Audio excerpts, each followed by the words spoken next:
Recording in progress.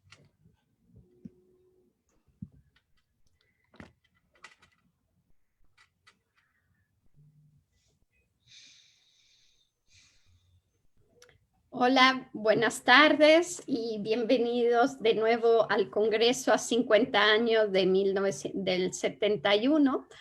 Estamos en el conversatorio Memoria de Mujeres sobre el 71 y bueno, hoy es un gran honor para mí estar moderando esta mesa que está integrada por María del Consuelo Valle, Celia Flores Ramos, María de la Luz Aguilar Terres y Edna Ovalle.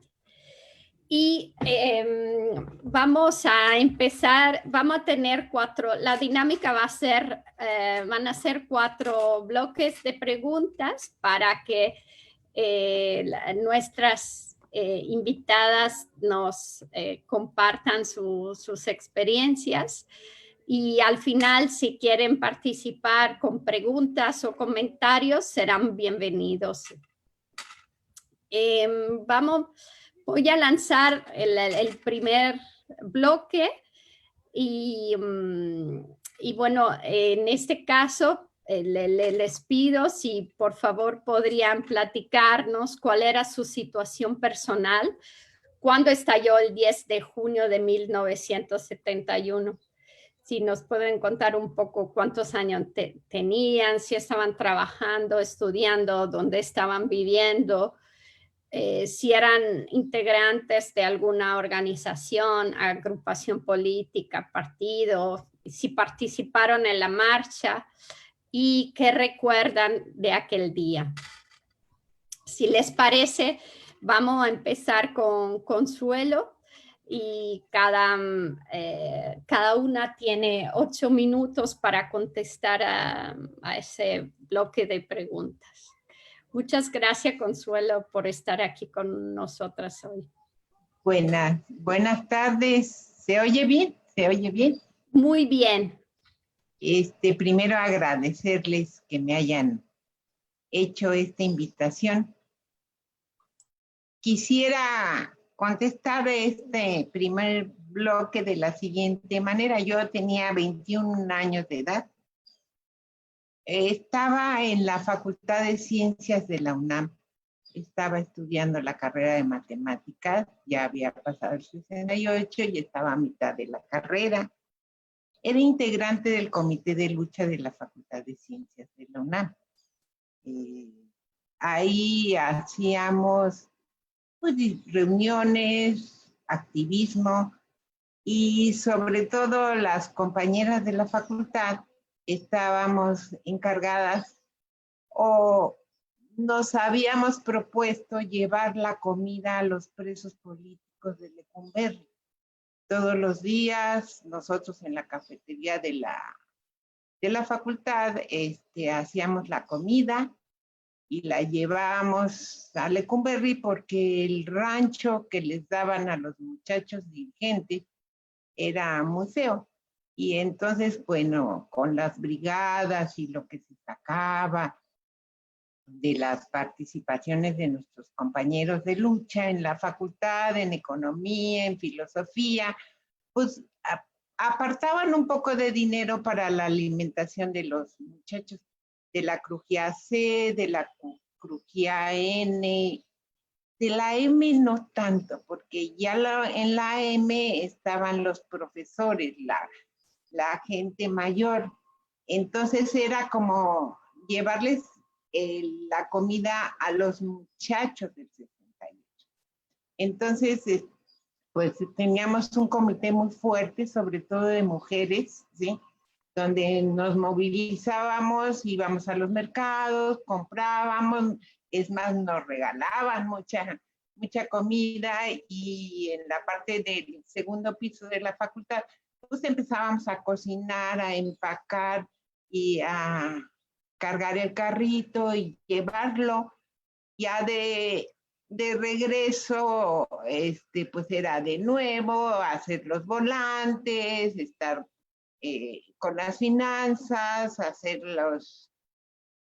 con los mimeógrafos, esos manuales, hacer los volantes porque ya no nos permitían tener el mimeógrafo que tuvimos en el 68.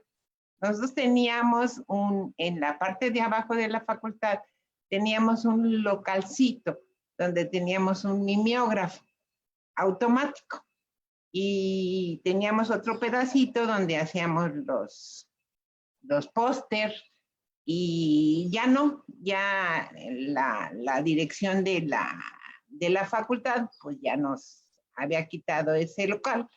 Entonces pues teníamos que buscar lugarcitos donde hacer todo este trabajo.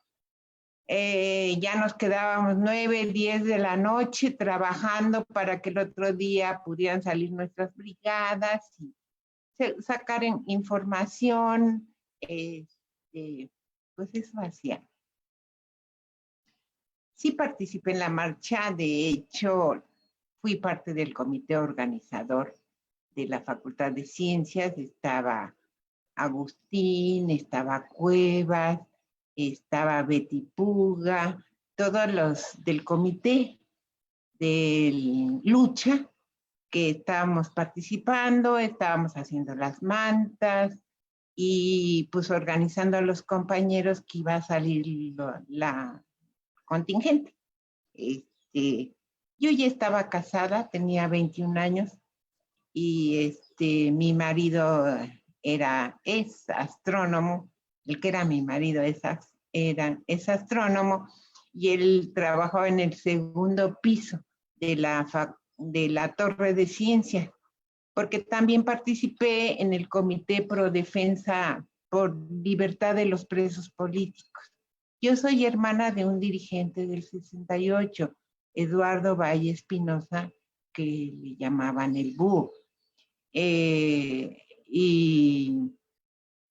pues cada 8 días me tocaba ir con mi mamá a Lecumberri, visitar a los presos políticos de Lecumberri, estar en el movimiento de solidaridad pro libertad de los presos políticos, hacíamos las rifas con Lili de Gortari y toda la gente de la Torre de Ciencias nos apoyaba muchísimo. Teníamos mucho apoyo de los investigadores, docentes de la Facultad de Ciencias Políticas, de Economía. Teníamos muchos recursos en términos de apoyo de nuestros profesores. También como parte de mi trabajo, como me gustaba estudiar, pues empezamos a ver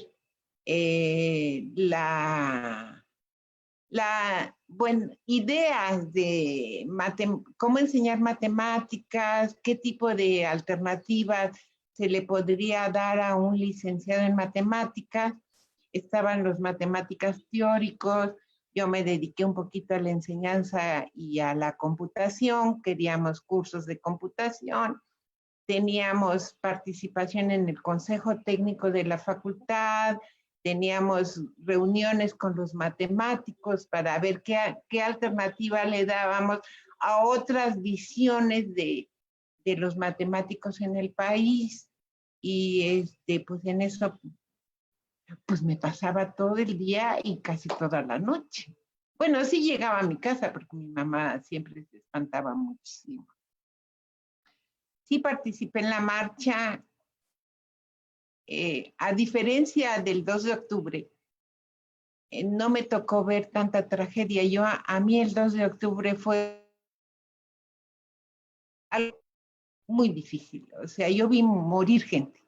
Yo vi como a un niño le volaron la cabeza.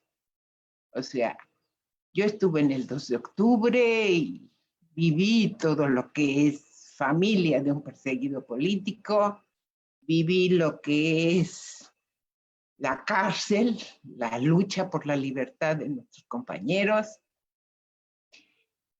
Y no es que se vuelva uno frío, era tanto sufrimiento, era tanta angustia, era tanta incertidumbre que en lugar de domarte, te haces cada vez más fuerte.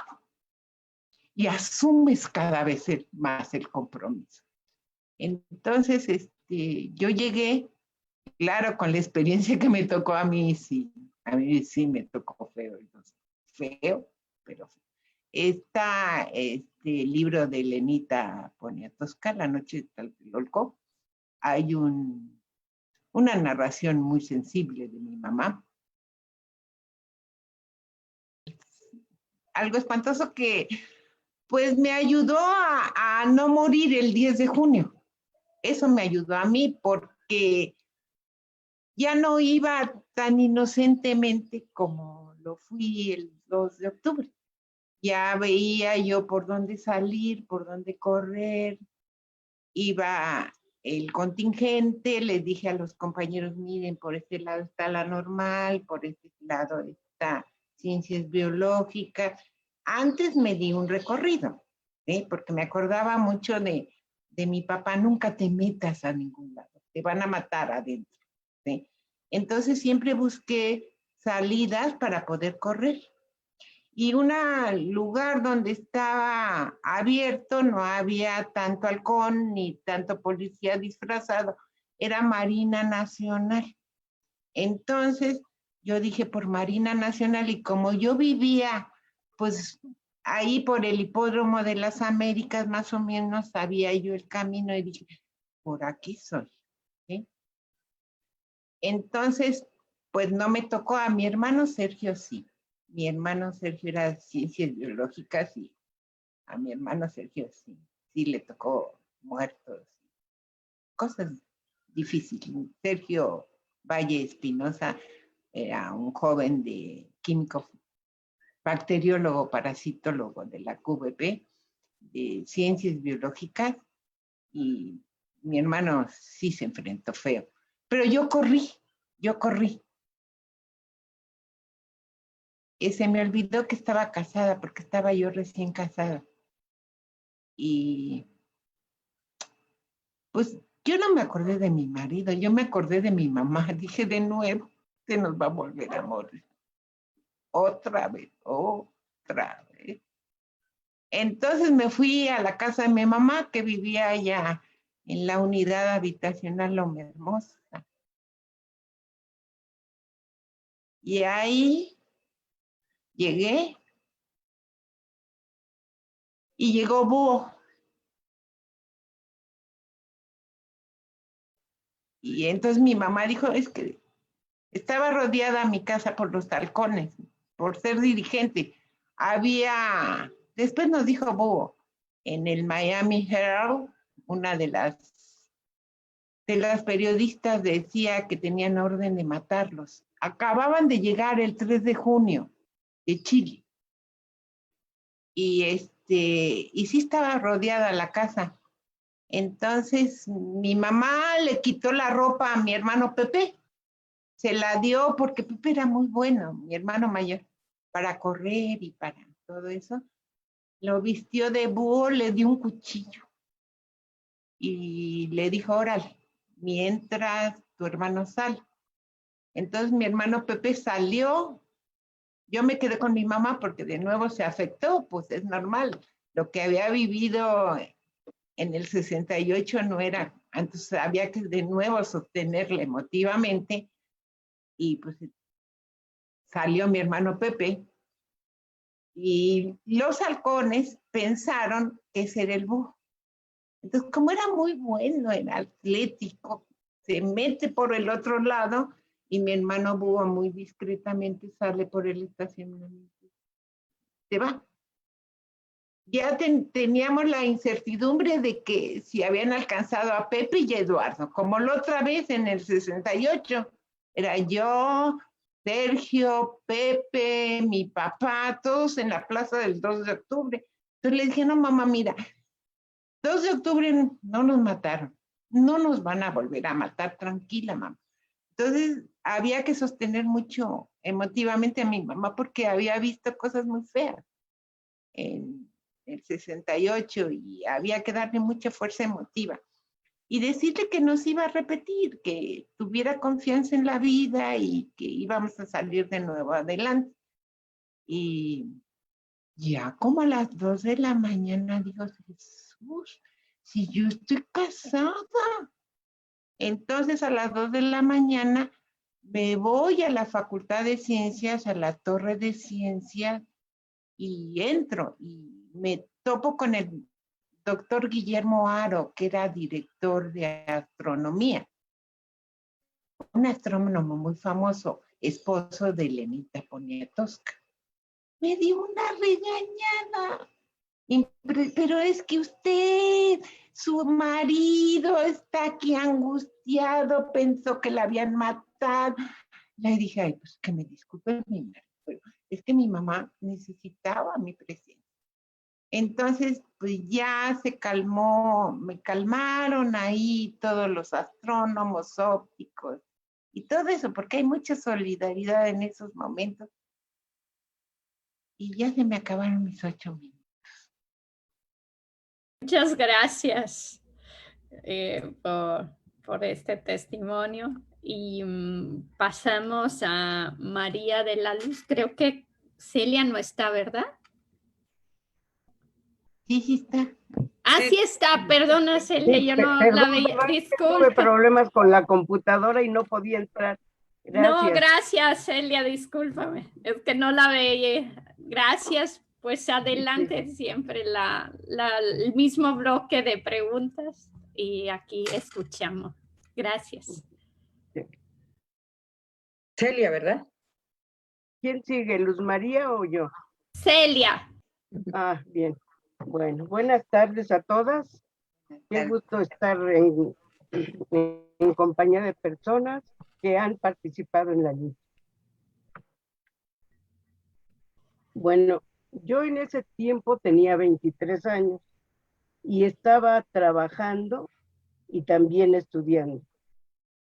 No estaba en ninguna organización o partido ni nada de eso, sino que participaba con una compañera que hacía campaña para pedir la libertad de los presos políticos. Y sí, estuve en la marcha. Lo que recuerdo de aquel día es algo muy, bueno, que siempre me hace que la piel se me haga chinita, porque iba con mi hermana sobre Melchor Ocampo, ya para llegar a la manifestación. Entonces vimos que venía un grupo de jóvenes gritando consignas del Che y traían una manta del Che Guevara. Nos paramos y dijimos, mira, sí, ay, pues vamos a juntarnos con ellos para entrar a donde está la manta. Ah, bien. Nos metimos y de pronto yo veo hacia adentro del grupo y veo que traen vacas. Y los veo a todos vestidos igualitos porque venían con una playera blanca, zapatos tenis y pantalón de mezclilla. Y el pelo muy, muy corto, algunos otros largos. Entonces me quedé sorprendida y jalo a mi hermana. Afortunadamente ella no me dijo el por qué, eso, nos salimos, pasan ellos ya, apresuran más el paso y se van. Y entonces le digo, ay, esos no son estudiantes, esos son porros, porque entonces todavía no era famoso el nombre de los halcones. Y entonces pues ya se van ellos y nosotros nos encaminamos hacia la marcha.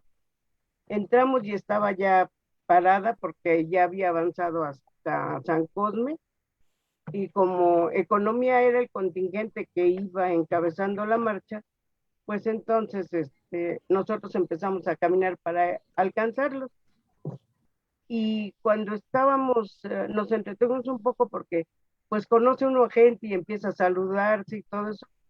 De pronto ya estábamos enfrente del contingente de la preparatoria popular y vemos que salen de una de las calles un montón de muchachos ya con las varas para pegar. Y los de la preparatoria popular, bueno, pues todos los que no queríamos, nos hicimos a un lado y los de la preparatoria popular, como por el 20 de mayo, ya casi para finales, les habían ido a golpear las escuelas, la de Liverpool y la de Tacuba. Entonces ellos ya sabían que podía haber agresión, pero ellos siempre, como eran muy combativos, siempre llevaban algo con que defenderse. Entonces, gracias a eso, a mucha gente no la golpearon. Bueno, no nos golpearon, porque ellos fueron los que enfrentaron esa agresión. Los hacen que se vayan y empiezan a juntar, júntense y nos volvemos a agrupar, pero más tardamos en hacer eso que en que vuelven a aparecer, pero ahora se empiezan a oír tiros y entonces pues sí, ya todo mundo a correr y a tratar de ocultarse donde se pudiera, porque pues sí, ya además no eran tiros de pistola solamente, sino de metralletas, entonces pues ya uno ante eso, ¿qué puede hacer? No hay forma de enfrentarlo. Entonces, ya nos vamos corriendo y encontramos una vecindad abierta. Mucha gente de esa manera se solidarizaba dejando sus casas abiertas o diciéndote métete. Entonces en ese momento nos metimos, pero tenía así rejitas, no era cerrada la puerta. Entonces veíamos cómo seguían golpeando y mucha gente caía. No sabíamos si estaban muertos o solo heridos, pero nos impresionaba mucho y entonces un compañero que se llamaba, porque ya murió, Carlos Díaz de la Vega, nos dice, nos conocíamos, era mi amigo, y nos dice, ¿saben qué, compañeras? Quédense aquí, porque no es justo que estamos viendo lo que están haciendo, dice, y yo estoy aquí muy tranquilo, muy cómodo. Dice, voy a salir a ver qué puedo hacer. Entonces, como ya había gente en esa vecindad antes de que llegáramos nosotros, así como que todos en silencio nos quedamos viendo unos a otros, ¿qué hacemos, verdad? Y muchos lo seguimos a él y otros se quedaron. Entonces salimos y andábamos buscando a ver con qué defendernos y encontramos un taller mecánico que curiosamente estaba también abierto y no había gente que vigilara en la puerta ni adentro. Entonces nos metimos y le digo a mi hermano, vamos a buscar una varilla para que si encontramos a alguno, hacerle como dice mi mamá, pégales donde Dios los hizo hombre y por lo menos los doblas un rato. Entonces buscamos la varilla, pero desgraciadamente no había varillas chicas, sino que encontramos unas varillas de construcción, pues estaban completas, no, pues imposible tomarlas. Nos salimos y ya cuando llegamos a la calle estaba un compañero gritando, a la normal, y lo seguimos y nos fuimos. No, pues ahí en la normal era todo un caos, había heridos, había mucha gente tratando de ayudar, los otros estaban golpeados, en fin. Entonces ahí estuvimos un rato refugiándonos entre las columnas y eso, y ya cuando consideramos que intentábamos salir otra vez, pues nos fuimos a la calle y ahí nos encontramos más personas y estaba como medio tranquilo ahí porque según me enteré después, cuando a un halcón le estaban ganando en la pelea, pues iban los de otro grupo para apoyarlos y seguramente eso ocurrió porque se veía como un poco despejado. Entonces nos salimos y también empezaron a gritar al metro, y nos fuimos al metro, pero estaba cerrado. Entonces, pues otra vez la corretiza y todo eso hasta que llegamos, a veces escondiéndonos donde podíamos, detrás de un árbol o detrás de las puertas que estaban abiertas o de resquicios por ahí. Entonces, nos fueron correteando hasta el Metro Hidalgo. Ya ahí logramos entrar y ya nos pudimos salir de la zona de conflicto. Entonces, pues, no sé si tengo más tiempo o qué tengo que hacer, porque luego se me pasa. Sí, claro. Podemos dejarlo aquí, luego retomamos. Celia, Bueno. muchas gracias. Sí. Pasamos a María de la Luz, por favor. Gracias. Bueno, empezaré mi relato en decir que yo era 68era y realmente como que no hay una diferencia, es como es algo más, no podemos despegar el 68, el movimiento estudiantil del 68 de lo que pasó en 71. Yo en el 68 tenía 16 años, entré a la preparatoria número 8 y ahí participé completamente en el movimiento, no voy a detenerme, pero lo que sí es que nos dejó una serie de aprendizajes, de lucha y de cambio de actitud hacia la vida, que eso nos marcó. Después del 68, en la preparatoria, pues entramos, terminamos el año escolar. Después en diciembre regresamos a clases, terminamos el año escolar, participamos en actividades contra los porros y continuamos esta actividad. Como decía Consuelo, se formó el comité coordinador de comités de lucha. Yo, pues, los principales compañeros dirigentes del comité de lucha de la Prepa 8 pasaron a la universidad, a las facultades, o a licenciaturas, y nos quedamos, pues, los más jóvenes. Nos asumimos en que teníamos que reorganizarnos, reorganizamos el comité de lucha, participamos en el comité coordinador de comités de lucha y también yo participé por parte de la prepa en el comité por la defensa de los presos políticos. Una de mis actividades fue, como dice, o sea, hay muchas semejanzas, como dice Consuelo, ir a visitar a los presos, pero nosotros tenemos en especial presos políticos que venían del 68, del 67. Ellos, hablo de Enrique Condes Lara y Francisco Luna Leal. Ellos habían puesto una bomba en la embajada de Bolivia, protestando por la muerte, el asesinato del Che Guevara en octubre, y ellos ponen la bomba en noviembre y son apresados en diciembre. Entonces eran nuestros presos políticos de la Prepa 8. Del movimiento no tuvimos presos políticos. Bueno, una temporada así después del 2 de octubre, sí había compañeros que habían sido apresados, los llevaron al campo militar, estuvieron un ratito en la cárcel y los dejaron salir.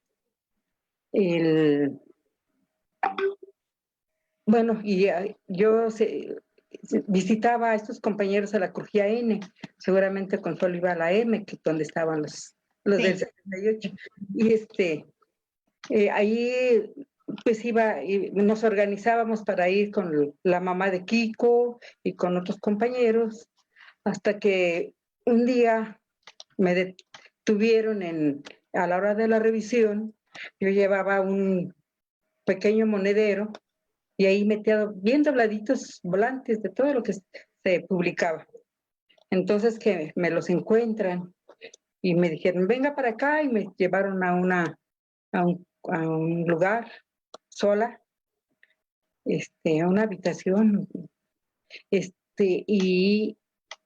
y se fueron y ahí estaba yo, pues, duré como 2 horas ahí encerrada hasta que me dijeron, ¿sabe qué? Váyase, pero ya no puede entrar. Entonces dejé de visitar a los compañeros. Pero en fin, todo el activismo estudiantil ligado con el movimiento obrero de esa época lo continuamos durante 69 y 70. Participamos en la toma del edificio de la Preparatoria Popular de Tacuba. Hicimos guardias, había mucha solidaridad estudiantil entre todas las escuelas. También participábamos en brigadas que iban a las zonas obreras a hacer propaganda, agitación y todo lo que se nos ocurría como deber político del comité o de las brigadas. En ese tiempo estaba la lucha de Spicer allá en la zona del Chiquivite, pero no recuerdo bien, creo que es, ¿cómo se llama? Pepe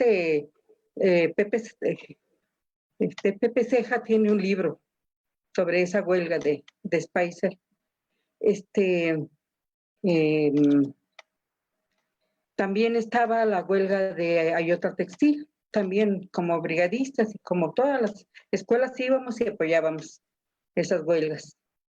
Y así en 1971 ingresé a la Escuela Nacional de Economía, me reincorporé con los compañeros que eran, estaba un comité de lucha muy fuerte, muy político, pero yo ingresé a la preparatoria, a la brigada estudiantil Pablo Alvarado Barrera, con los compañeros que yo había conocido en economía, en la prepa 8, pero entonces, en ese tiempo, en Ciudad Universitaria estaba en efervescencia. Había habido una época de lucha contra las porras, contra los porros, un grupo que se llamaba Francisco Villa y que tenía su sede en la Escuela de Derecho. Allí hubo muchos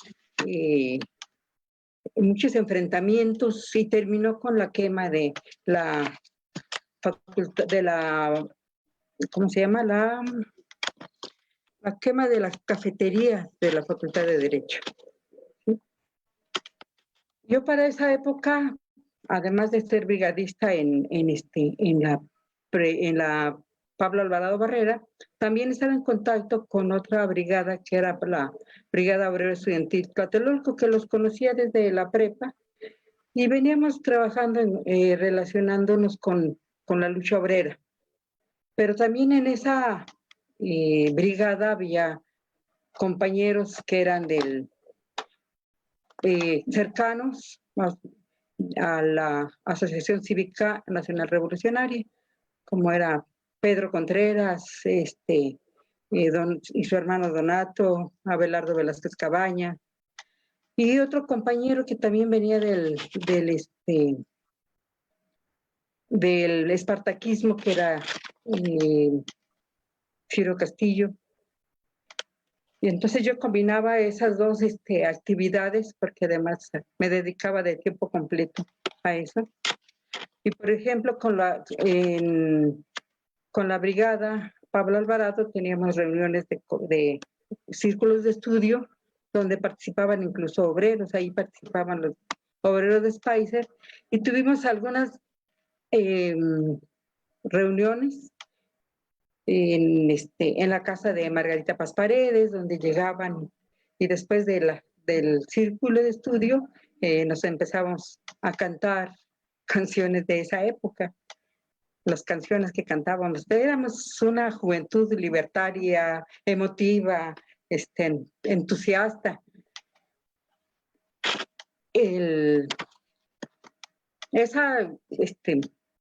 Esa relación la cuento porque después tiene algo que ver con lo que viví después. El 10 de junio, para junio, yo me había casado un mes antes con un obrero de vanguardia revolucionario, de los que iban a hacer la revolución. Y entonces llegamos, ya no vivía en mi casa familiar. Llegamos a la manifestación del 10 de junio, porque pues yo seguía participando en el movimiento estudiantil. Llegamos por Instituto Técnico, ya había salido la marcha, entonces nos fuimos directamente a encontrarlos en alguna de las calles laterales y Calzada de los Maestros. Entonces entramos por Instituto Técnico, lo primero que vimos fue una fila de tanques antimotines. Estaban estrenándolos en esa fecha. Entramos por una de las primeras calles, localizamos a el contingente de la preparatoria 8, donde estaban una gran parte de mis amigos y sobre todo los compañeros del MIRE, que convivimos mucho en la prepa 8.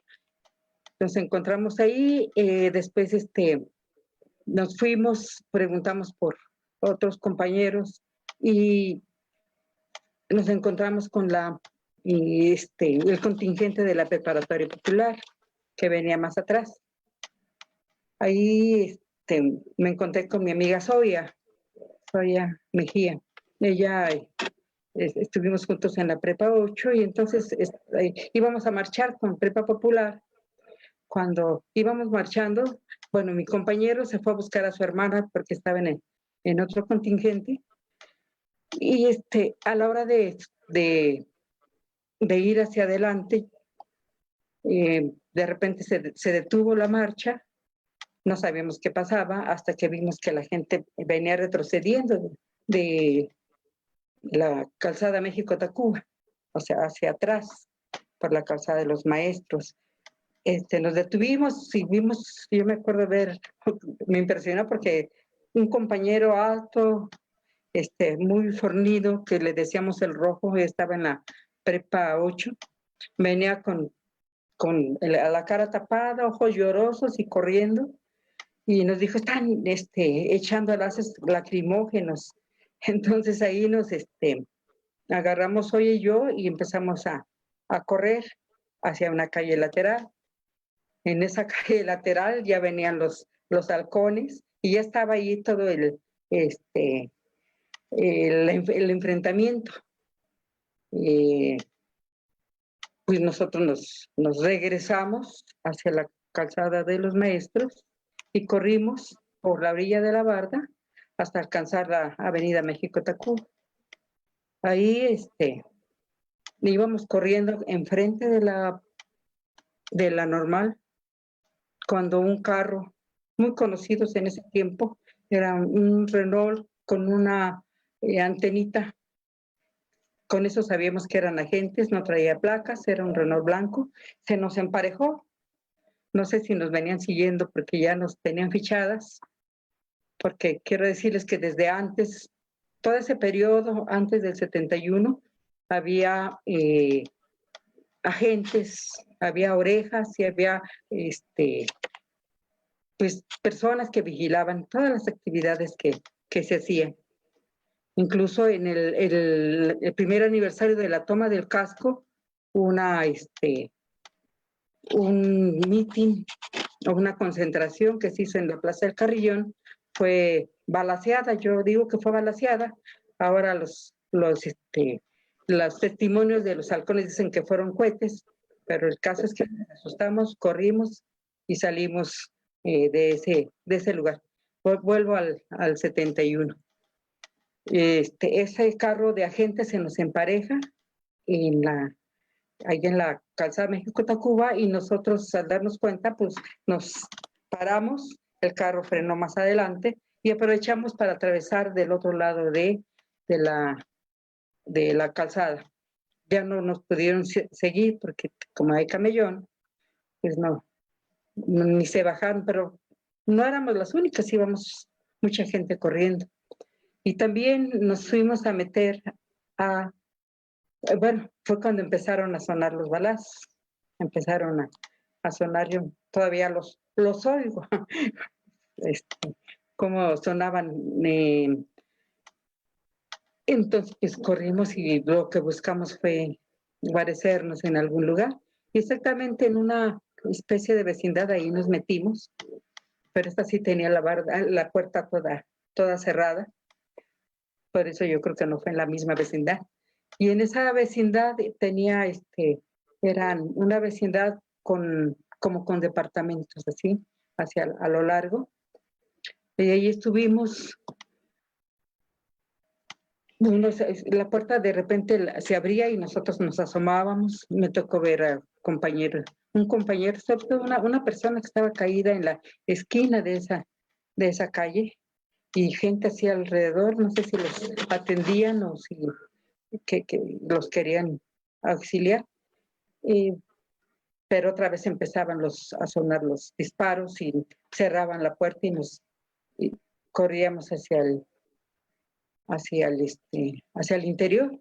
Entonces, ya cuando estaban sonando los disparos más fuertes, nos metimos a una de los departamentos donde había una señora, nos abrió la puerta y nos sentó en su sala, estaba su mesa y ella estaba comiendo, pero nada más nos abrió, nos sentó, no nos ignoró después.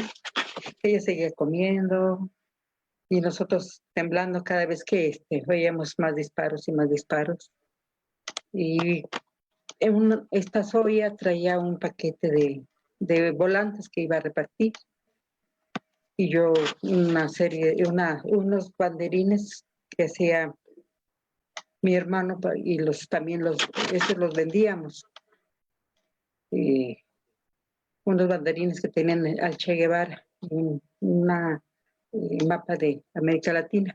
En un descuido de la señora que se fue a servir su café, agarramos los banderines y los volantes, levantamos un cojín y ahí los pusimos y luego nos sentamos arriba para que no se notara mucho.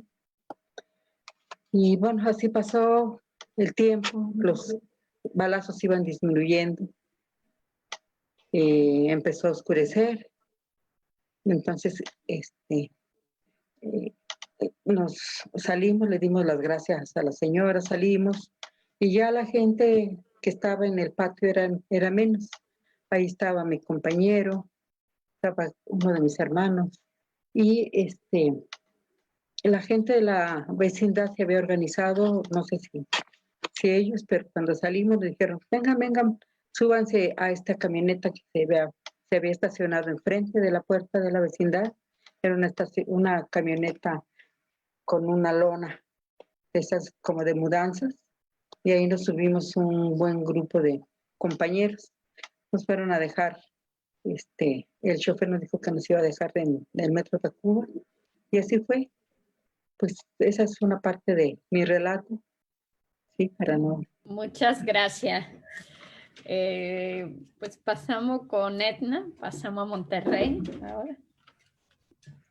Los causantes de todo.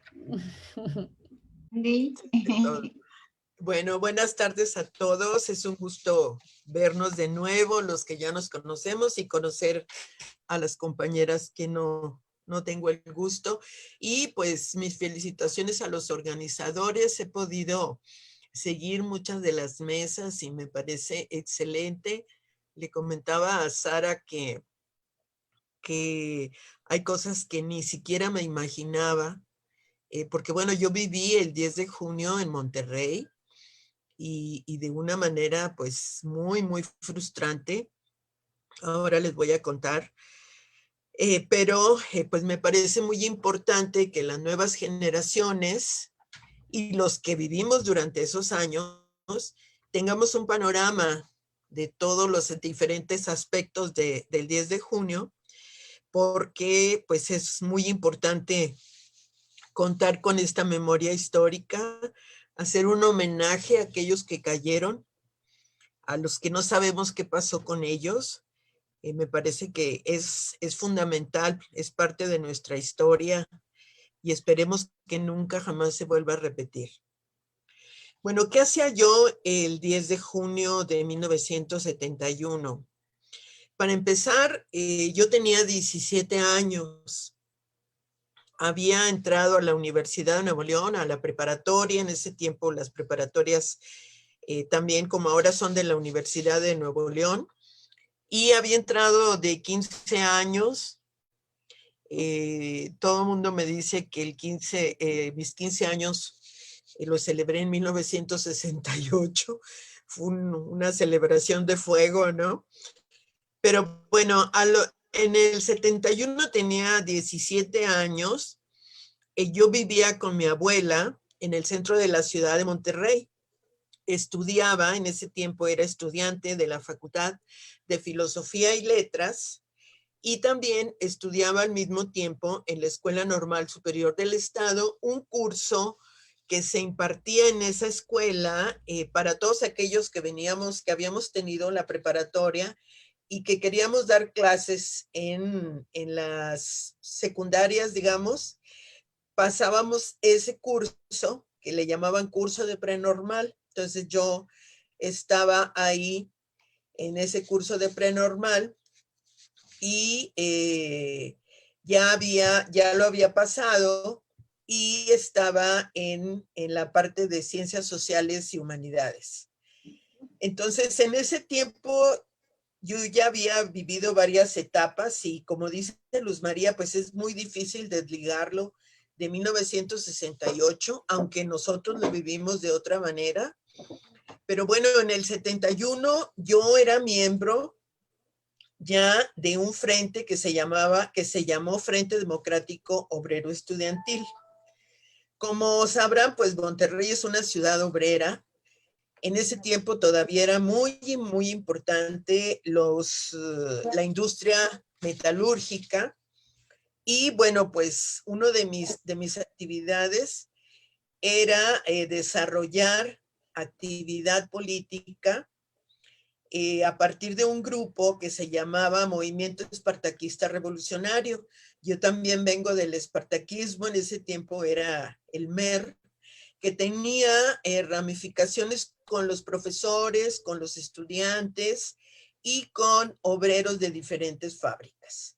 Era una actividad febril la que habíamos desarrollado a lo largo de 3 años, porque en Monterrey el movimiento prácticamente empezó en marzo de 1968, cuando el entonces gobernador del estado, Eduardo Elizondo, que era representante del Grupo Monterrey, de esos potentados de origen porfiriano, pero además había sido rector de la universidad.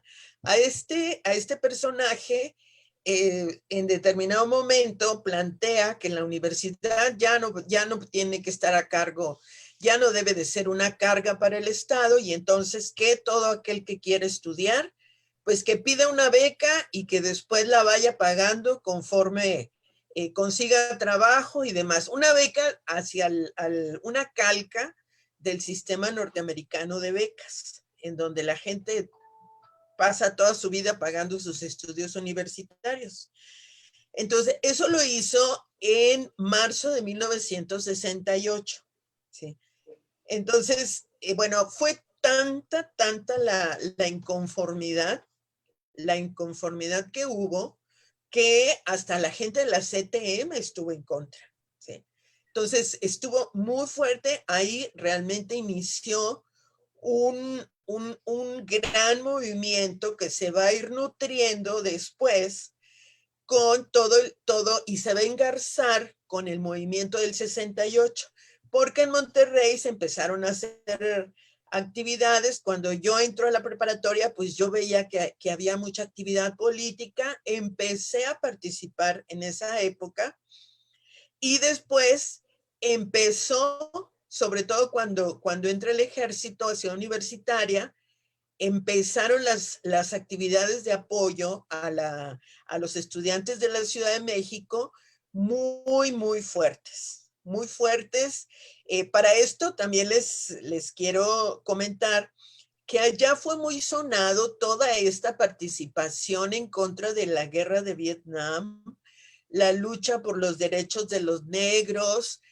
Teníamos una relación muy cercana con Estados Unidos, con la gente de izquierda y las universidades de Estados Unidos, de tal manera que hasta las estaciones de radio se escuchaban en la noche, sobre todo en la noche. Entonces, había mucho intercambio, había toda esta situación de rompimiento de moldes, de escuchar rock, de tener una actitud diferente ante la vida, etcétera, etcétera. Y pues un rompimiento de costumbres muy fuerte, muy intenso, que bueno, los historiadores le han llamado esto la Revolución Cultural de los 70, y en donde las mujeres empezamos a de alguna manera a ver que pues podíamos participar por lo pronto en la educación y después pues en otro tipo de espacios, y este tipo de movimientos pues ayudó muchísimo a terminar de romper con estos moldes y a participar de manera muy intensa. Entonces yo a partir del movimiento del 68, más adelante les puedo contar un poco más, empecé a tomar confianza en mí misma, empecé a tomar confianza en mis compañeros del círculo de estudio del movimiento espartaquista. Empezamos a tener una actividad teórica muy intensa, teórico-práctica, ¿sí? Empecé a participar, adoptamos las formas de organización de los estudiantes de la Ciudad de México a partir de brigadas, elaboración de volantes, asistir a los centros de trabajo, a los mercados, etcétera, etcétera. Y en particular las mujeres éramos muy buenas para eso. Además, además de que nos vinculábamos mucho con la gente, éramos muy buenas oradoras. Yo era de un grupo como de 6 compañeras que nos dividíamos, ¿sí? Llegábamos con una carita muy sonriente a botear y llenábamos los botes, ¿sí? Llenábamos los botes, que eran los botes a partir de los cuales la gente que hacía guardias comía, donde comprábamos el papel, hacíamos funcionar los mimeógrafos, hacíamos los volantes, bueno, hacíamos de todo. Entonces, toda esa actividad y además esta lucha tan intensa que se dio en Monterrey, porque a partir que empezaron la lucha por el aumento de cupo para la universidad y el de la autonomía, empezaron muchas iniciativas de los propios universitarios. Y aquí hay un aspecto que se ha estudiado muy, muy poco y que me parece que es necesario mencionarlo. ¿Por qué los estudiantes de la Ciudad de México apoyaron a los de Nuevo León? Por 2 razones centrales. Primero, porque en Nuevo León tuvimos la capacidad de formar una comisión de profesores, estudiantes y trabajadores administrativos, de elaborar una ley orgánica para la universidad, ¿sí? Ya nos habían modificado la ley, nos habían dado la autonomía, y un poco en la idea de que, bueno, les vamos a dar la autonomía para que ustedes ahí se hagan bolas y no estén molestando al gobierno del estado. Entonces nosotros hicimos una comisión donde, por cierto, que participó una de las compañeras que se llama Nora Rivera.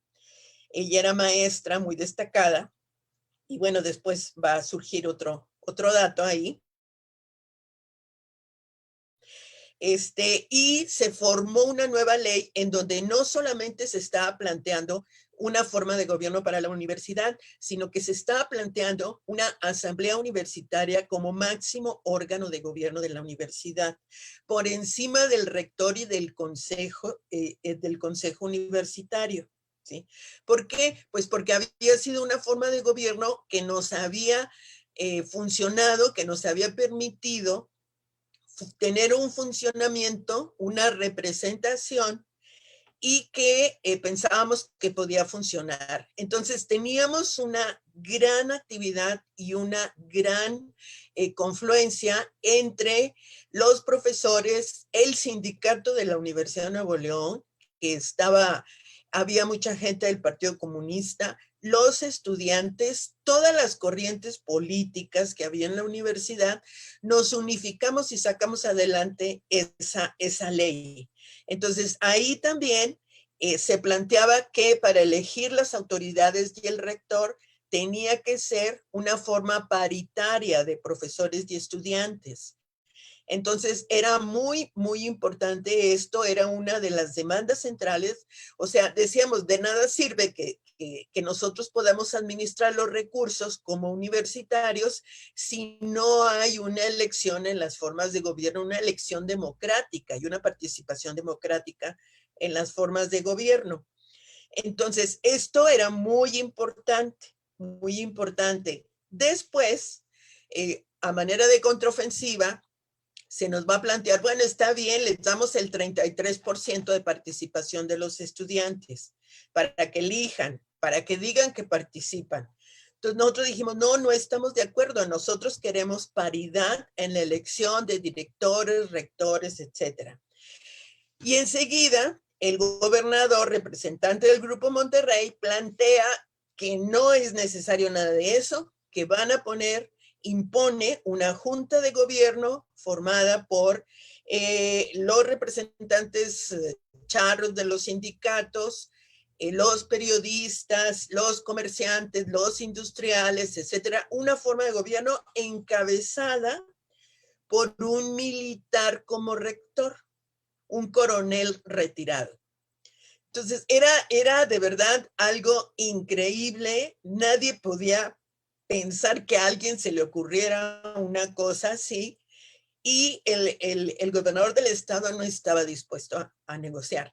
Claro, esto se dio después de por lo menos 2 años de movilización. Estuvimos varias veces a punto de perder los semestres y la lucha, bueno, llegó a tal grado que este señor dijo, esto es lo que yo quiero.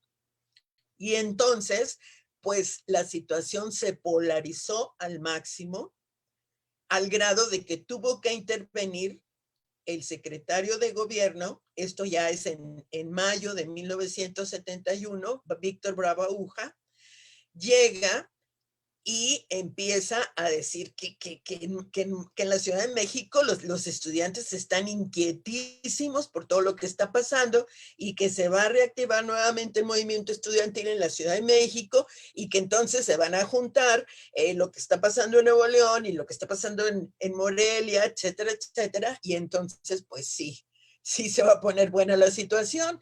Entonces, sí, esa situación se dio. Bueno, obligaron, hubo una reunión de exrectores, obligaron nuevamente, se modificó como 4 o 5 veces la ley orgánica, se modificó la ley, pusieron la que les dio la gana sin ninguna participación de los estudiantes. Por supuesto, la paridad nunca apareció. Quitaron al gobierno, al rector coronel, al rector militar, y el gobernador del estado se vio obligado a dejar el cargo. Entonces, inmediatamente, en 3 días había una nueva ley orgánica, el gobernador se fue y había un nuevo gobernador, ¿sí? Entonces, esta situación actuaron rapidísimo, porque de verdad la situación ya estaba muy difícil, ya habían detenido hasta el rector, que había sido nombrado democráticamente, el secretario de la universidad, el secretario general del sindicato, los trabajadores de la Universidad de Nuevo León tenían 3 meses sin cobrar. Bueno, estaba la situación terriblemente, ya teníamos detenidos, órdenes de aprehensión para muchos. Y la verdad, cuando fuimos a la Ciudad de México a pedir apoyo y a informar, yo participé en esa especie de brigada. Venimos aquí a la UNAM a informar de esta situación, pues les explicamos a todo el mundo cómo estaba la situación y además les dijimos, es que es un peligro que un militar esté encabezando una universidad. Y este modelo lo van a generalizar a todas las universidades. Y ese fue el gran peligro que se vio. Primero, que nosotros teníamos la capacidad como estudiantes de estructurar una ley orgánica con nuevas formas de gobierno de la universidad. Y segundo, que estaba el peligro de que un militar encabezara una universidad. Entonces, por eso, la gente de la Ciudad de México, por supuesto que se movilizaron, se preocuparon, y no solamente en la Ciudad de México, sino en otros lugares, de que esto se podía generalizar, ¿sí?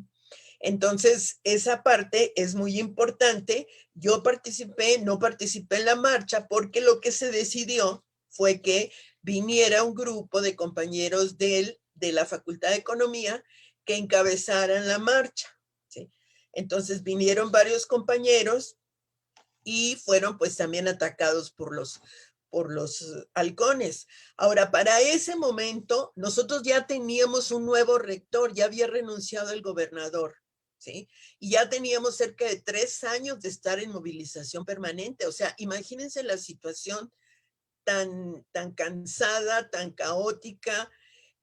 Cuando vimos lo que decretó el gobierno del estado, pues la verdad es que fue una frustración terrible. Todo el mundo dijo, bueno, 3 años de movilización no sirvieron para nada.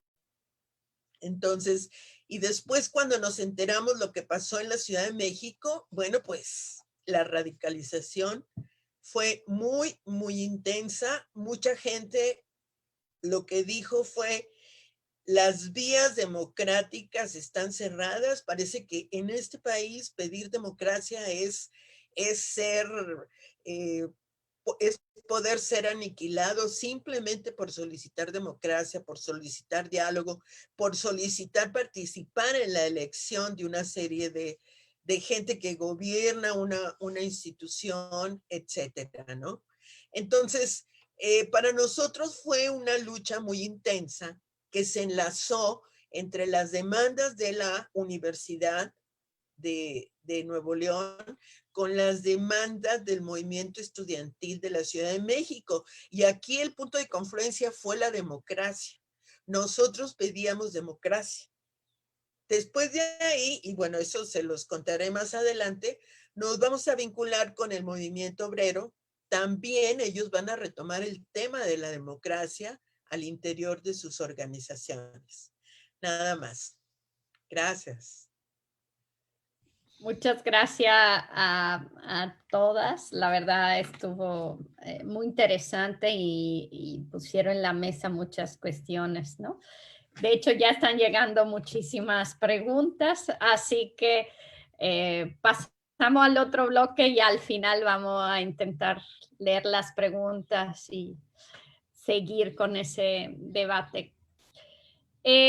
Sobre, como ya pasó una hora, si le parece bien, como ya me hablaron un poco del 68, dejamos esa parte del 68 y si la quieren incorporar, adelante y pasamos al bloque 3 para poder tocar un poco todos los temas, ¿no?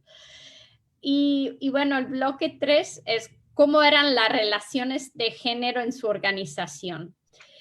Se sentían igual que los hombres y mujeres participaban en la toma de decisiones, cómo se repartían las actividades en la organización, cuáles eran las relaciones de género dentro del movimiento.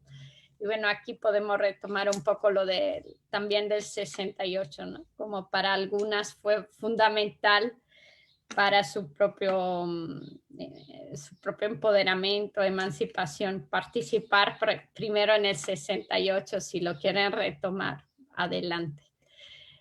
Vamos a seguir el mismo orden. Empezamos de nuevo con Consuelo.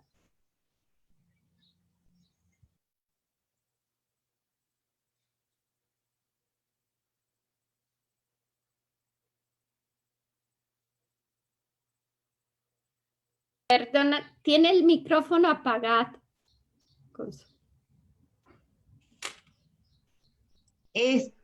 Ahora sí. Yo les quiero decir que yo entré a la Facultad de Ciencias en 1969, primer semestre de la carrera de matemáticas.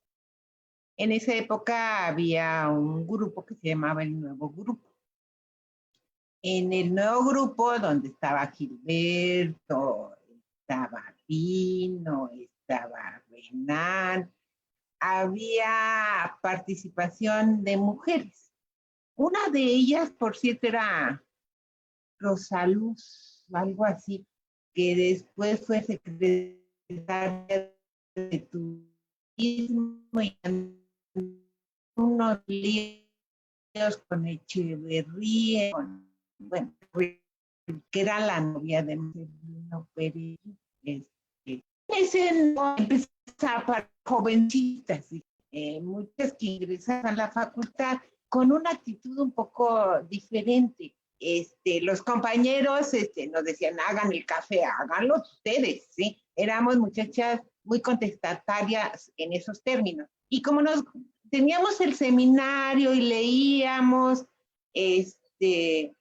pues sí nos ganamos el respeto de los compañeros antes del movimiento. Para colmo, las muchachas, la Betty, Alicia, tu servidora, éramos las más chambeadoras. Entonces, teníamos una publicación, se llamaba La Hormiga. Y entonces andábamos en toda la facultad vendiendo la publicación. Y ahí ya escribíamos anécdotas. A mí me da por contar cuentos, historias, chistes. Y bueno, ahí le metíamos un poquito de intelectualidad. A eso, claro, los grandes dirigentes como Gilberto, como todos ellos, Marcelino, pues eran como muy grandes para nosotros. Yo tenía 18 años, imagínate, acababa de regreso, entrar de la preparatoria, la prepa 5 de Cuapa. Pero no había, o sea, estas nuevas jovencitas, teníamos el respaldo de maestras maravillosas. Estaba Betty Montserrat, por ejemplo, una bióloga, que nos apoyaba. Ustedes échenle ganas, muchachas. Teníamos un grupo muy interesante de maestras, que nos daban esa fuerza como jovencitas para poder participar. Mucho respeto hacia nosotros, como militantes y como jovencitas mujeres. Pero no, que yo sepa de mis amigas, ningún compañero nos faltó el respeto, nada.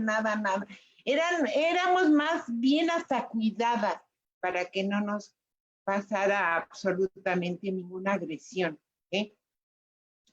Ya se viene el 68 y como dice la compañera Luz María y Celia, pues éramos las más activas, éramos las que llenábamos los tambitos de dinero, porque y nos íbamos a los camiones, y como éramos jovencitas, pues nos daban dinero, los de las plazas también, les caíamos bien a las chamaquitas de minifalda, imagínate, chamaca preciosa de minifalda y revolucionaria, pues éramos el agasajo de mucha gente, ¿sí? Y participábamos bien. Por ejemplo, en el 68, les quiero decir que había gente muy brillante, con mujeres muy extraordinarias que participaran en la Asamblea General que todos los días se realizaba en la Facultad de Ciencias, en el auditorio. Pero muchas de nosotros no podíamos participar en el Consejo Nacional de Huelga, porque eran toda la noche, ¿sí? Y ahí sí nuestras mamás nos ponían hasta aquí, ¿sí? Entonces sí a mí me dijo mi mamá, tú puedes andar donde quieras, puedes hacer lo que quieras, pero aquí a las 11 estás. Se acabó. O sea, la libertad llega a un punto y yo no me voy a estar fastidiando. Ya está Pepe, ya está Sergio, ya está Eduardo. Y ahora tú también en el comité de lucha, ¿están locos o qué? Tú llegas. Entonces, bueno, ninguna de nosotras de la facultad participamos en el Consejo Nacional de Huelga. Nuestros dirigentes eran hombres. Pues esa fue la participación. Y pues les digo, en la marcha, en los mítines, éramos gente muy activa. Santiago Ramírez, por ejemplo, le ayudábamos a hacer los pósters tan bonitos. Un diseñador gráfico, es matemático, ya murió. Maravilloso, hacía unas maravillas. Y nosotros ahí nos quedábamos viendo cómo hacían todo ese tipo de cosas. Pero eso sí, ya daba como la Cenicienta, la hora y córrele, porque al otro día mi mamá ya no me dejaba participar. O sea, tenía todo el día, pero ya en la noche yo llegaba. Yo era única mujer en 5 hombres, imagínate que yo anduviera en la noche, ¿sí? Entonces era en ese sentido muy limitado. Por ejemplo, Betty Puga, hacíamos seminarios, ella es una gran matemática, en su casa, y como mujeres no teníamos todavía planteamientos feministas, ¿no? Eran planteamientos de universitaria, de una física, otra matemática, otra bióloga, y después del 68, como nos gustaba estudiar, sinceramente, empezamos a ver qué alternativas están para la física, para las matemáticas, para la biología. Llevábamos proyectos académicos al consejo técnico y teníamos mucho apoyo de profesores. Me acuerdo muy bien de Santiago López de Medrano, un gran matemático mexicano que nos echaba porra. Era mi maestro de análisis matemático y me decía, échale ganas, pero a mí me cumples con el examen. O sea, tampoco se confundían, ¿eh? Teníamos que estudiar. Y yo no era tan brillante. Después sí ya me dediqué un poquito más. Pues andaba en todo, como ajonjolí de todos los moles, en el estudio, en las brigadas, con mi mamá, con mis amigas, en las reuniones, que la democracia universitaria, que el movimiento de universitario de Argentina, y leyendo, y pues ¿dónde uno puede ser brillante en la carrera? Después sí ya me dediqué un poquito más. La situación era muy agradable. Después pues cayeron los presos. Impresionante. La mamá de Pablo Gómez, mamá de Pablo Gómez era una maestra grande, altota, maestra de primaria, la conocimos muy bien. La mamá de Raúl Álvarez Garín, una matemática maravillosa, Manuela, ¿sí? Chata Campa, la esposa de Raúl, ¿sí? Las hijas de Lide Gortari, que había sido rector de la Universidad Nicolaita de Michoacán, eran la cabeza casi del movimiento pro libertades democráticas. Manuela Álvarez, mis respetos, un verdadero ejemplo. Mi mamá era algo impresionante. Una vez el procurador de justicia nos mandó llamar a las familias y entonces el tonto empezó a darles el regaño de que ustedes tienen la culpa porque no lo hubiera dicho.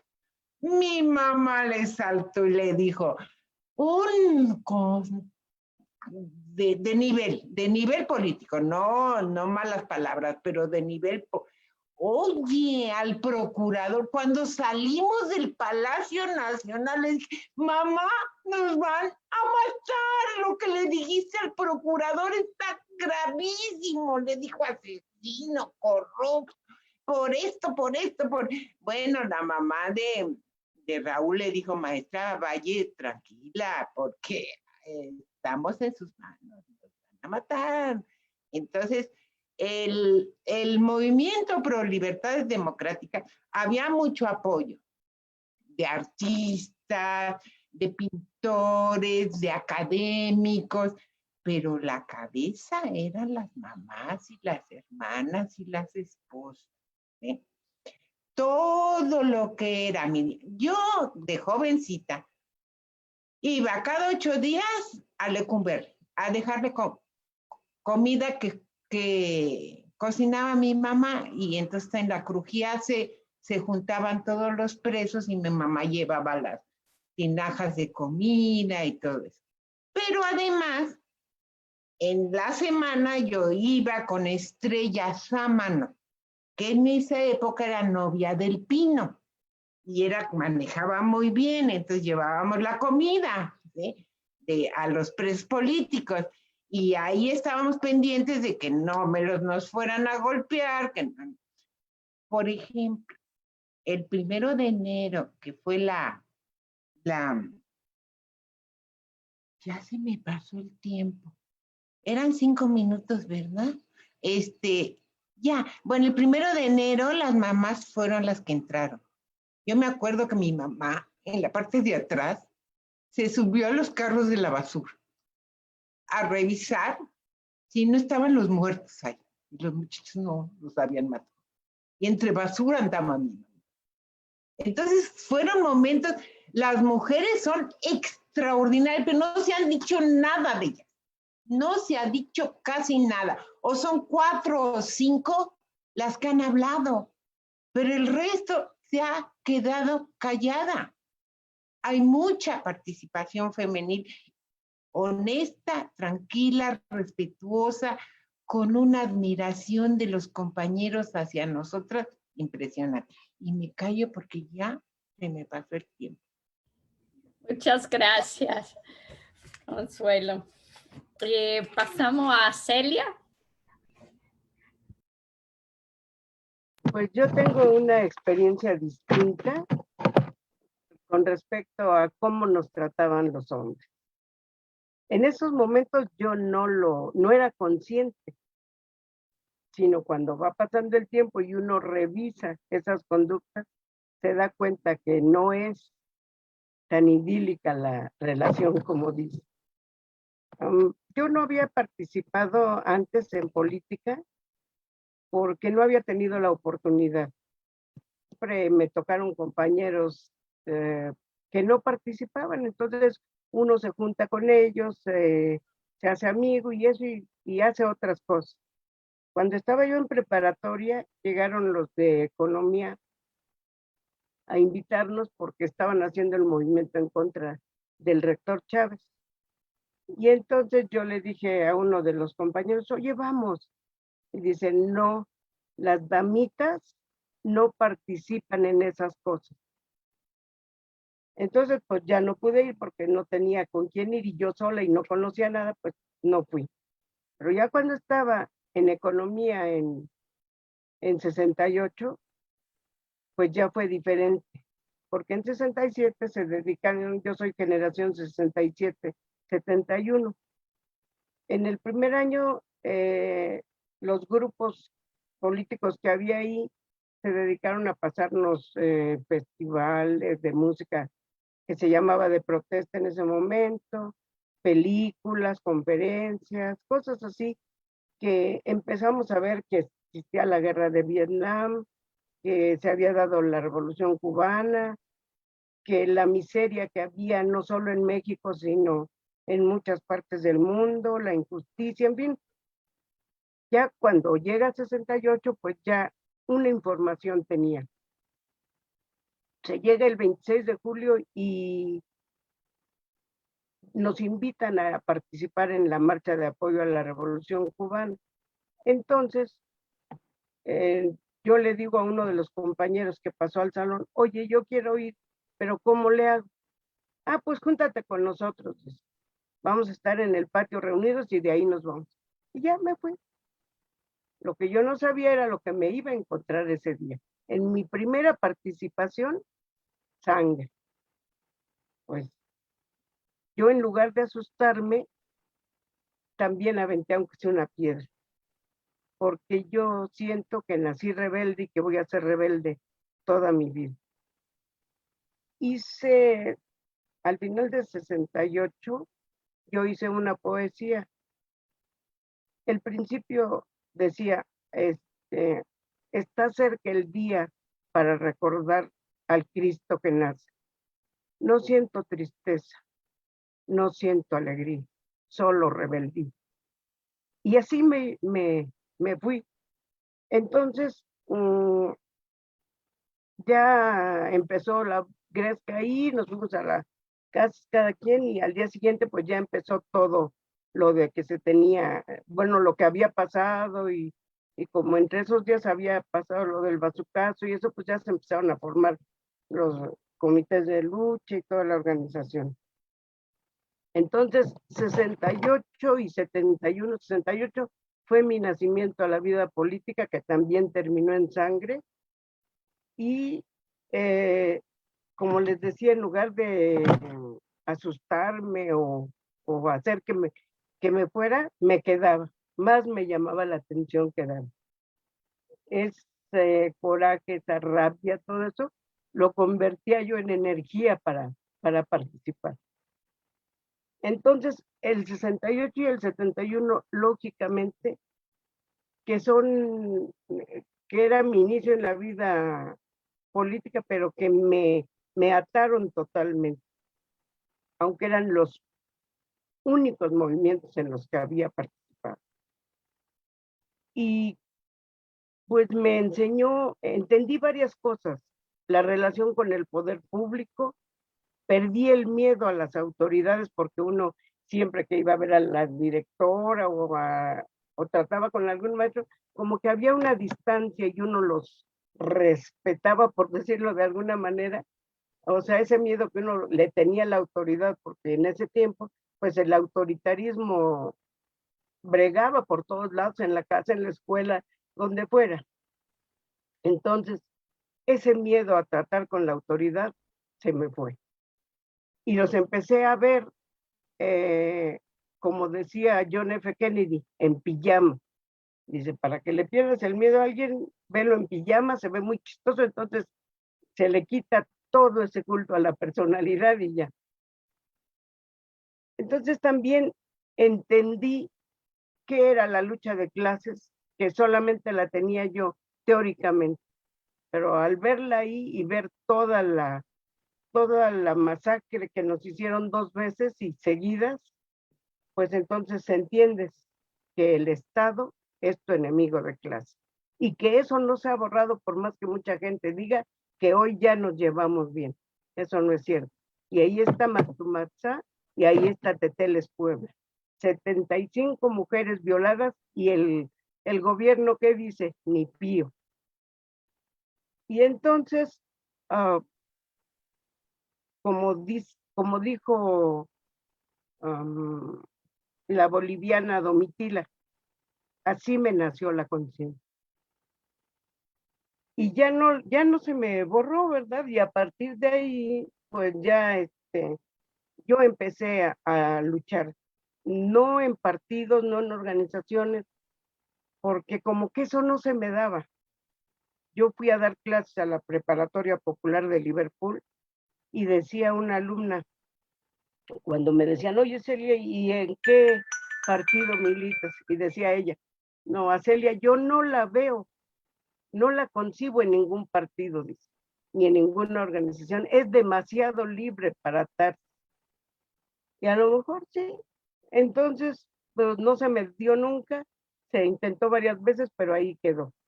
Llevo 52 años y 8 meses participando solidariamente en los movimientos donde he podido brindar apoyo. San Juan Copala, que todavía siguen desde 2006 para acá, siguen viviendo en la calle y que nadie los apoya y que hasta los del ZLN en una asamblea les dijeron que no podían apoyar, porque no había forma para desplazarlos. En fin, he estado con Ayotzinapa, estuve varios años, no me acuerdo si 4 o 5, apoyándolos. Después surgieron otras cosas y me fui. Por supuesto, estuve en Atenco porque es mi pueblo. Estuve, bueno, en la huelga del 99-2000, que hasta nos acusaron de ser los nostálgicos, cuando los muchachos pues ni siquiera nos pedían ningún consejo y nosotros no estábamos ahí más que para que vieran que estábamos de acuerdo con su lucha y que los apoyábamos como padres, pero nada de que queríamos dirigir su movimiento y demás. Y bueno, muchas otras actividades que se me han presentado, también como la alfabetización con el licenciado Capiza ya en Michoacán, en San Isidro Altahuerta. Y, en fin, ya no he parado. Hoy actualmente a quien apoyo son a las feministas, a las que muchas dicen que son violentas, y que yo les digo, no lo son, solamente son contestatarias, solamente están defendiendo su derecho a ser tomadas en cuenta como personas y les están exigiendo la justicia que durante años no les han hecho. Por ejemplo, hay una compañera, la última, Erika Martínez, que a su niña, que hoy tiene 10 años, la violaron hace como 3, y que el violador sigue libre, y que en la última audiencia a la que la acompañé, le dijeron que como no se había presentado, pues había que esperar más tiempo. Entonces, y el violador es familiar, entonces es terrible porque ella tuvo que abandonar su casa, vivir incluso en una combi en condiciones terribles, una combi que encontró por ahí abandonada, y en fin, no hay justicia, y cómo quieren que no vayan y rompan y quemen si nadie las voltea a ver. Al contrario, las estigmatizan para decirles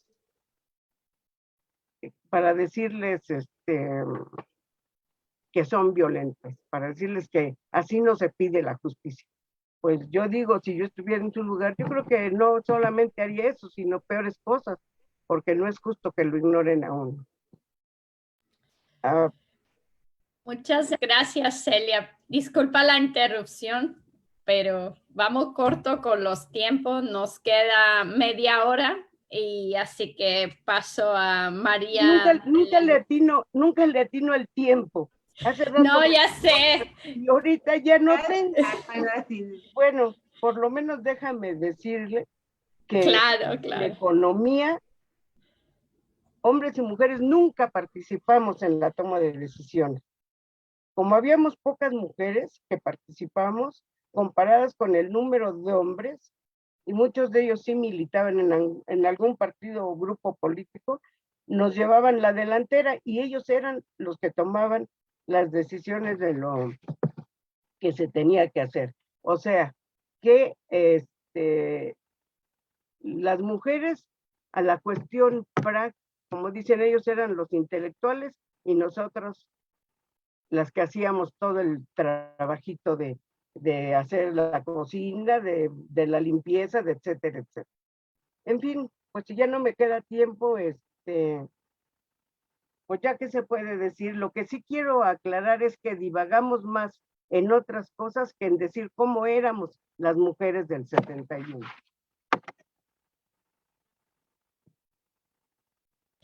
Muchas gracias, Celia. María de la Luz. Bien, para no divagar, me voy a permitir leer unas reflexiones sobre el 68 y termino con, bueno, espero que me dé tiempo. El movimiento estudiantil popular de 1968 fue para la historia de México un parteaguas. Para mí, la participación en ese movimiento marcó mi camino, mi concepción política, mi ideología, mi visión del mundo, de la historia, de la filosofía, de la amistad, la solidaridad y mis metas en la vida. Apenas había cumplido 16 años y arribaba desde mi infancia a la búsqueda de definiciones. El movimiento estudiantil fue un torbellino de acciones, de nuevas ideas, de una nueva visión del mundo, de un conocimiento de la historia que antes apenas imaginaba. Una de mis primeras rupturas fue con la idea religiosa de la vida, y en mi grupo de prepa me gané la fama de atea. Empecé a leer filosofía y fue como si me abrieran la mente.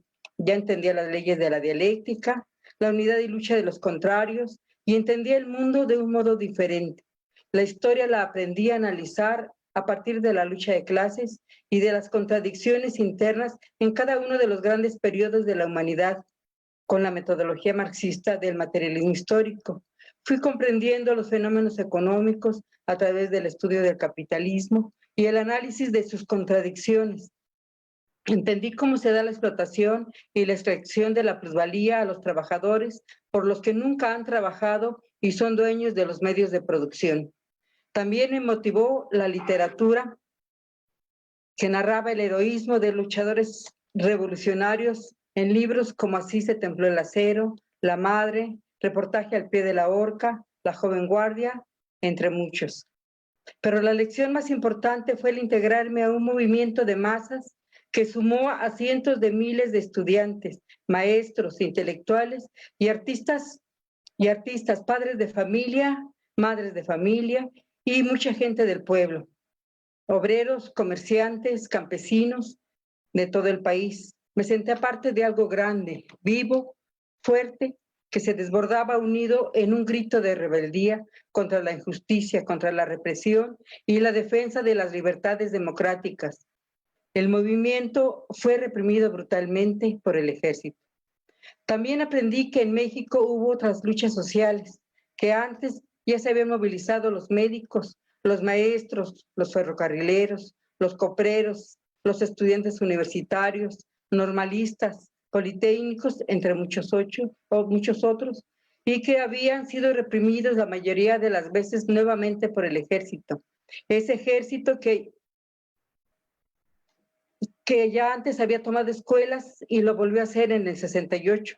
Tomó la Prepa 1 de la ciudad universitaria, el Politécnico, disparó sus fusiles y embistió con sus tanques contra estudiantes indefensos que solo les podían responder con maldiciones, piedras y una que otra bomba molotov.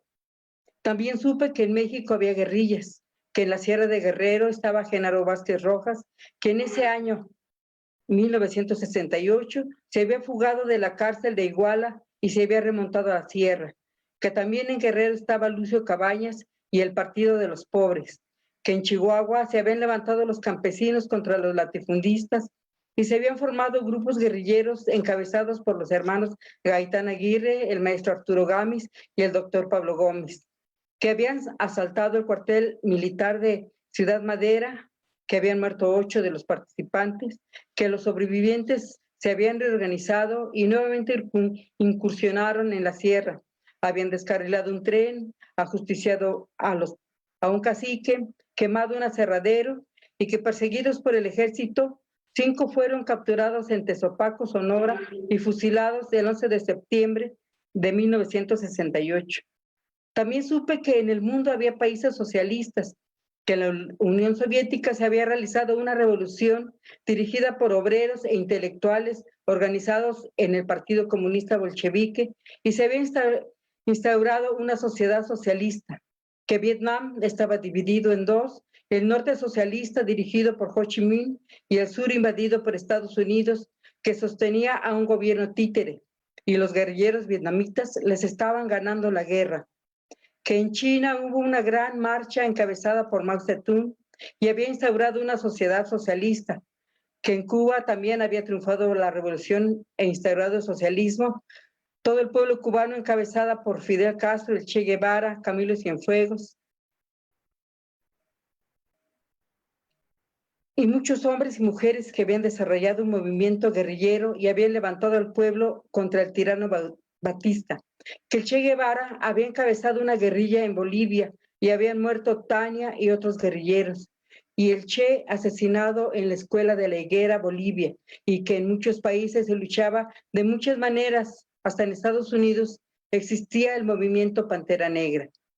Debido principalmente a movimientos sociales aplastados por la represión, habían surgido en América Latina movimientos guerrilleros, entre ellos, por ejemplo, los Tupamaros, de Marighella en Brasil, de Hugo Blanco en Perú, Turcios Lima en Guatemala, Manuel Marulanda en Colombia, el ERP y los Montoneros en Argentina.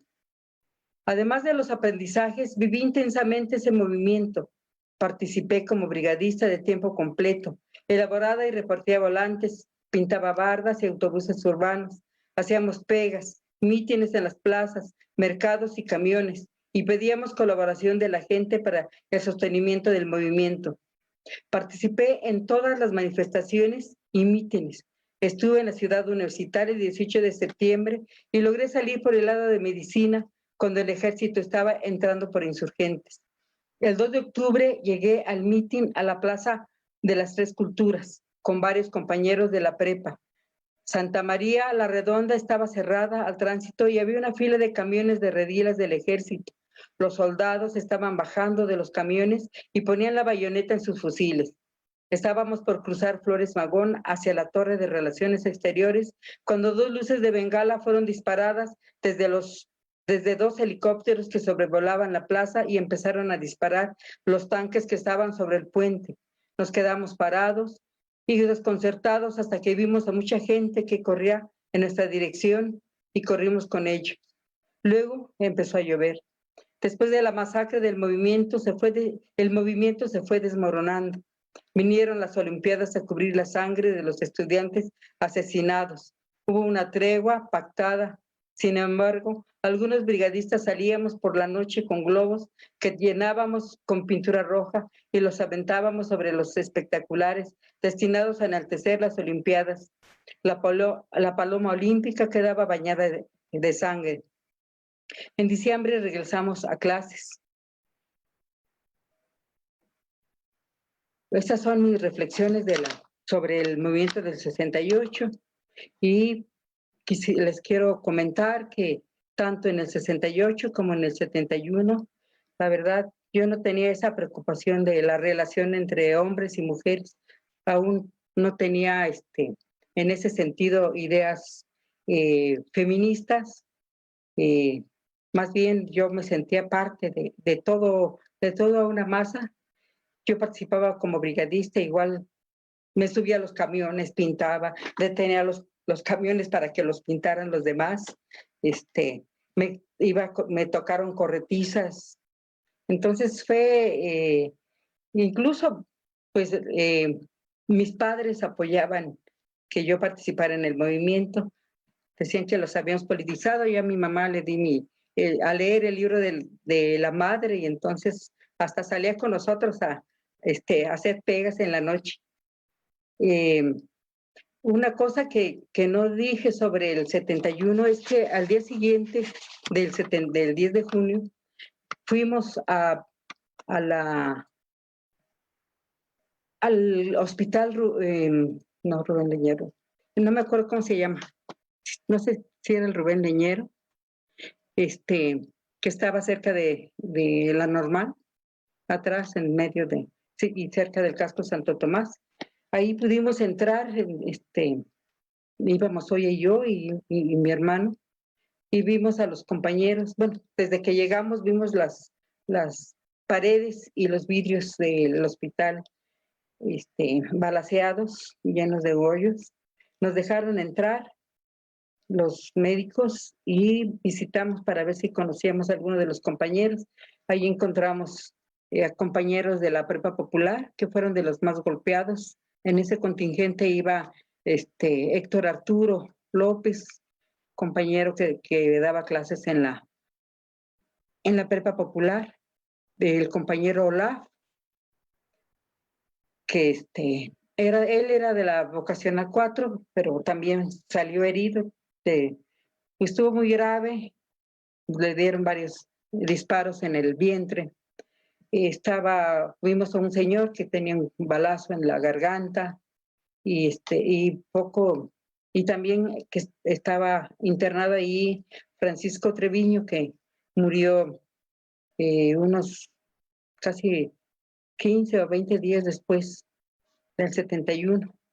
Entonces, pues a partir de ahí, nosotros ya con mi compañero, con todo el aprendizaje, con las organizaciones en la que habíamos participado, decidimos participar ya en la lucha armada, en la lucha clandestina en una organización armada.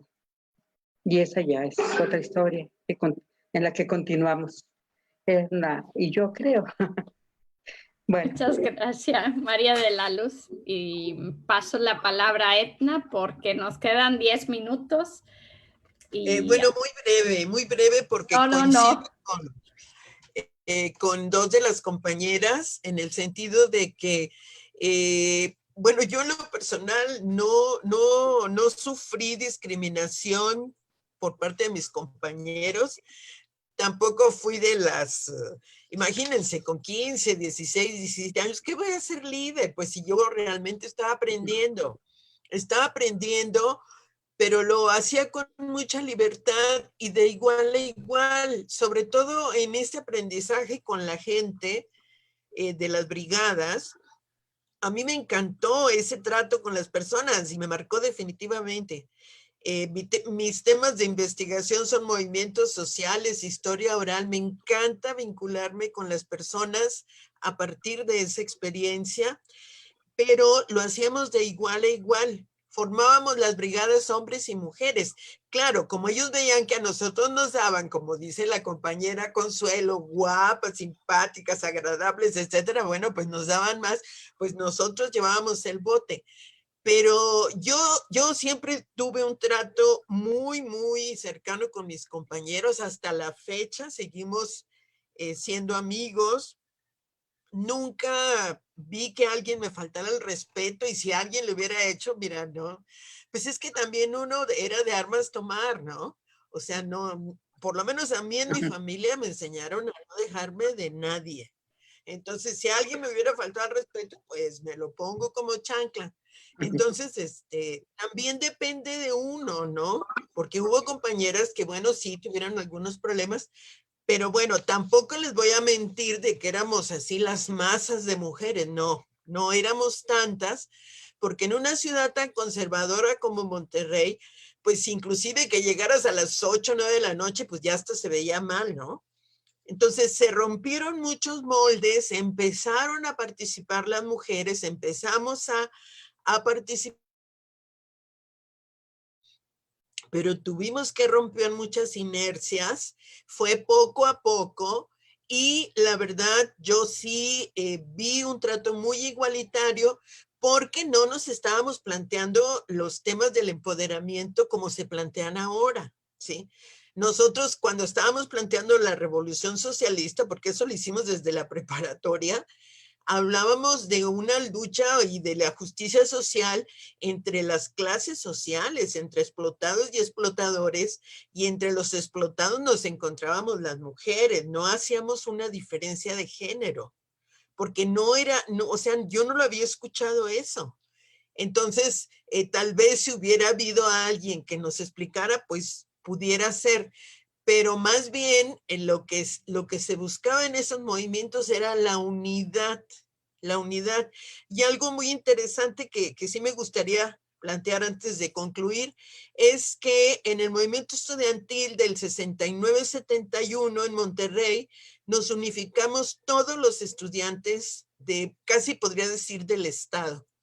Los profesores de la Universidad de Nuevo León, los profesores de la Escuela Normal Superior del Estado, los estudiantes del Tecnológico de Monterrey, que era una escuela generada por la familia Sada para generar cuadros para sus industrias, ¿sí? Y que para nosotros eran los ricos de la ciudad, y la gente que estudiaba en el Tecnológico era gente de mucho dinero.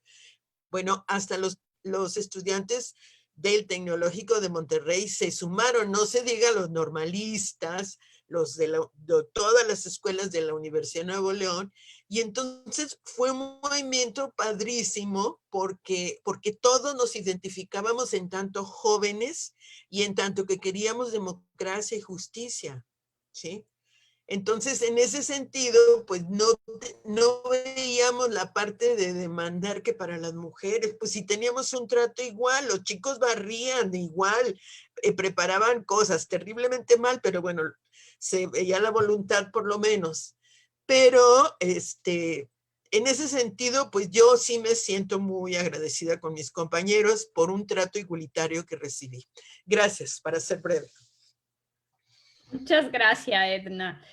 Si les parece, bueno, la verdad me encantaría seguir, tal vez con el seminario. Aparte, podemos seguir en otra sesión si tienen tiempo, porque nos dejaron muchísimas cosas en la mesa, pero me gustaría compartir algunos comentarios del público que las está viendo, escuchando, y para tener una interacción, ¿no?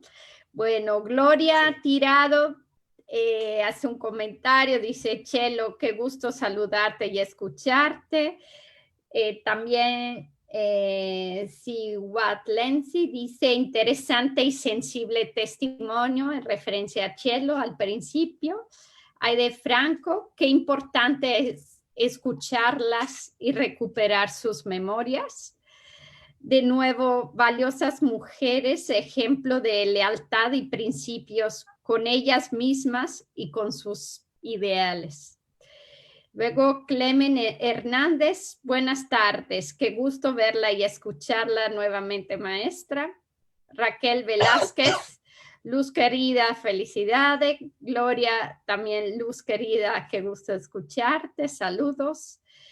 Y luego una pregunta para Luz, ¿por qué te inclinaste por, bueno, para todas realmente, ¿por qué te inclinaste por visitar a los presos políticos que señalaste? Luz, ¿qué importancia tenía en grupo Mire? Y pongo varias preguntas si quieren y cada una puede en un minuto así hacer un comentario final, ¿no? ¿Qué les parece? ¿Qué decían sus familias de que participaran siendo mujeres en esta situación? ¿Es que hubo conflicto? ¿Habrá una manera de acercarse al número de muertos y desaparecidos? Susana Ortiz, hola a todas, muchas gracias por su testimonio. Estas reflexiones nos obligan a mirar de otra forma un proceso del 68-71 fuera de tradicionalismos coyunturales, además reconociendo las implicaciones en los procesos de vida y poniendo en el centro la importancia de la persona que estaban a su lado. Gloria, para Edna, ha puesto el dedo en el renglón. ¿Cómo lograron los estudiantes de Nuevo León el apoyo de los estudiantes de México? Creo que ahí ya nos contestaste, ¿no? Gloria, para Chelo, ¿tiene ejemplares de la hormiga? ¿Cómo cuántas matemáticas había en tu carrera? Para Chelo también. Y Beatriz dice, pienso que ustedes abrieron el camino para la participación de muchas mujeres que ingresamos al bachillerato en esa época y que las tomamos como ejemplo. Gracias por eso. Y Daisy García, felicidades por la mesa y a las ponentes por dar sus testimonios. Testimonio que hacen visible la participación de la mujer en la historia y los movimientos sociales. Gracias por hablar de su experiencia. Juan de Dios, Rat, no siento tristeza, no siento alegría, solo rebeldía. Gracias, profesora Celia, por compartir memoria tan emotiva acerca de aquellos momentos en que se abren los ojos y la lucha de clase se comprende por la experiencia vivida. Aide Franco, admirables y contundentes. Las palabras de las compañeras, especialmente de Celia. Sin miedo a la autoridad. Gracias por compartirnos sus vivencias. Gloria, a Celia, le admiro su actitud y la de todas. Y en fin, Aide Franco, gracias María de la Luz Aguilar por compartirnos esta reflexión donde se recupera tu historia y la del contexto internacional, tan importante para poder comprender y situarlas a todas ustedes. Bueno, creo que desafortunadamente ya llegamos al final. Un minutito, creo que sí, un minuto cada una, si quieren hacer un comentario de despedida, pues se lo agradecemos. Y bueno, esperemos retomar en un seminario, ¿no? Porque todas tenemos muchas preguntas y nos gustaría seguir escuchando. Empezamos con Consuelo. Bueno, a mí me pareció hermoso que la compañera Edna haya hecho un reconocimiento a los hombres, porque se lo merecen. Nos trataron como compañeras, como iguales, nos cuidaron. Es más, Pino cayó a la cárcel por sacarme del camión donde nos apresaron.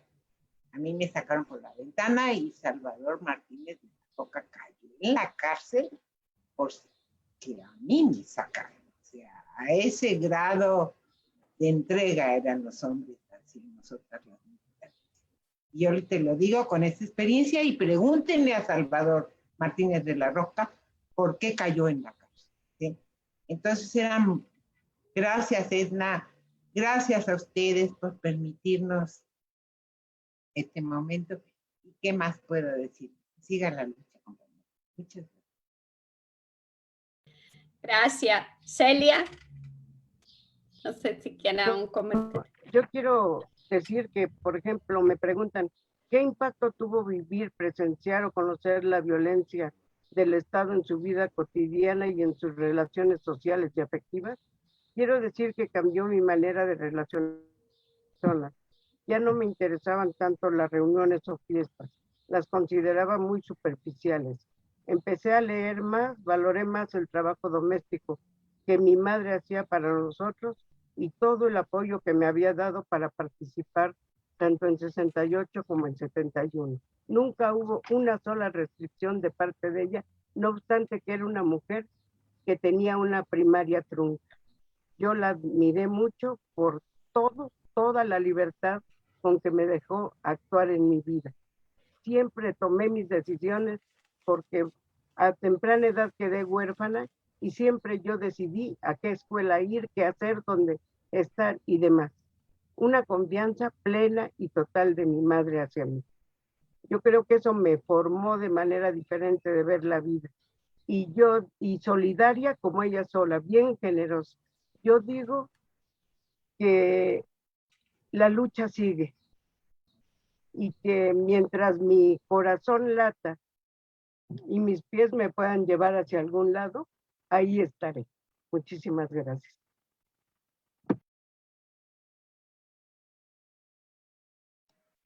Sigo yo, ¿verdad? Es que no te oí, Sara. Bueno, primero un reconocimiento a la compañera Celia. Nos conocimos en el 68, marchamos juntos y siempre que nos encontramos nos abrazamos con mucho gusto.